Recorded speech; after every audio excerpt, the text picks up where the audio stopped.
Given below are two statement. One is labeled as assertion and other is labeled as reason. Assertion क्या है? If we move from poles to equator, the direction of acceleration due to gravity of Earth always points toward the center of Earth without any variation in its magnitude. And reason क्या है? At equator, the direction of acceleration due to gravity is toward the center of Earth.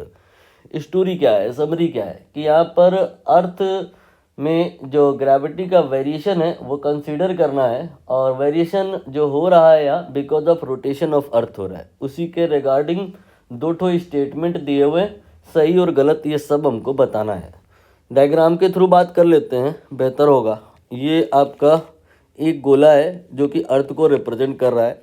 ये एक line है, ये अर्थ की axis of rotation को represent कर रहा है, और यहाँ पर अर्थ जो है रोटेट कर रही है। टोटल इसको 24 घंटे लगता है एक चक्कर में। एंड यहाँ पर अगर आप ओमेगा निकालना चाहते हैं तो टी बराबर 2π/t अप्लाई कर सकते हैं। कैलकुलेट करने की रिक्वायरमेंट नहीं है, बस मान लो कि कर सकते हैं।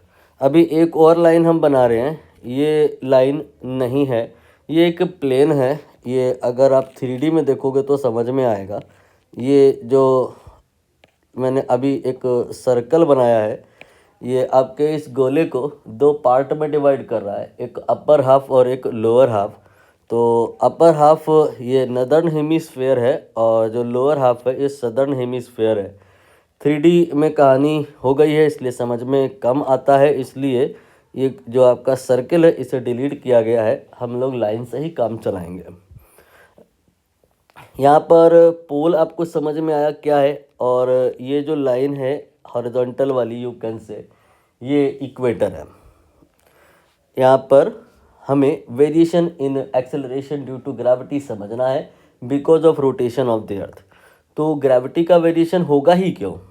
ये अर्थ के रोटेशन की वजह से फ़र्क क्या पड़ेगा? ग्रेविटी ये होती क्या है?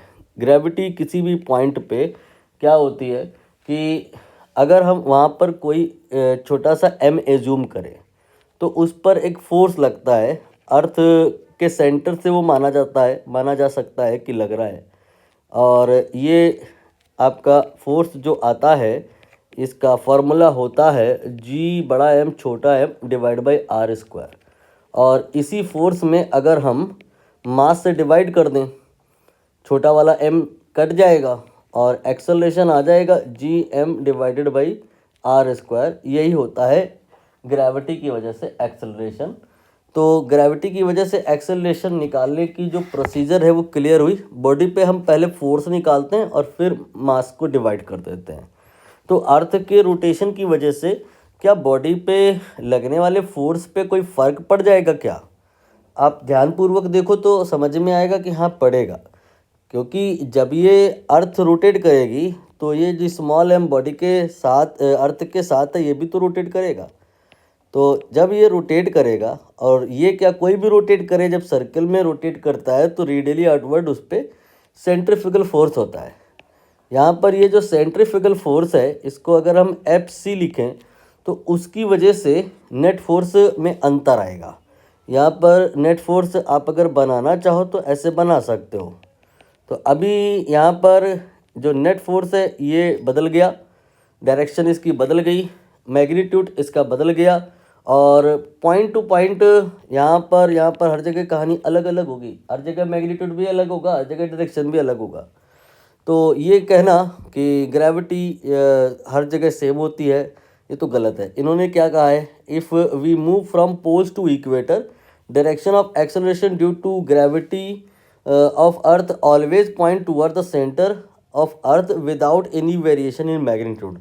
तो ये तो गलत हो गया, क्योंकि हर जगह मैं कह रहा हूँ ना कि मैग्नीट्यूड अलग अलग आएगा, हर जगह डायरेक्शन अलग अलग आएगा। फॉर एग्ज़ाम्पल अगर हम यहाँ पर जो पॉइंट पी है इसको ही फोकस करें तो इस पर डायरेक्शन क्लियर हो गई है।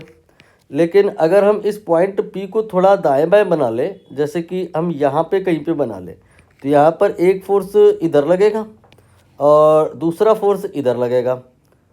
अब इसका जो नेट आएगा वो यहाँ पर इस तरह से पैरेललोग्राम एक कंप्लीट होगा, वहाँ से आएगा। ये मैच थोड़ी ना कर रहा है। देखो ये आपका डायरेक्शन, ये आपका डायरेक्शन अलग अलग है, मैग्नीट्यूड भी अलग अलग है, डायरेक्शन भी अलग अलग है। तो यहाँ पे असर्शन जो है वो पूर्णतया गलत हो गया है। और अगर असर्शन पूर्णतया गलत हो जाए तो आपको रीज़न नहीं पढ़ना चाहिए, पहले ऑप्शन देख लेना चाहिए। क्योंकि मोस्टली ऐसा होता है कि एक ही ऑप्शन ऐसा होता है जहाँ पे असर्शन गलत होता है, बाकी सब में असर्शन ट्रू रहता है।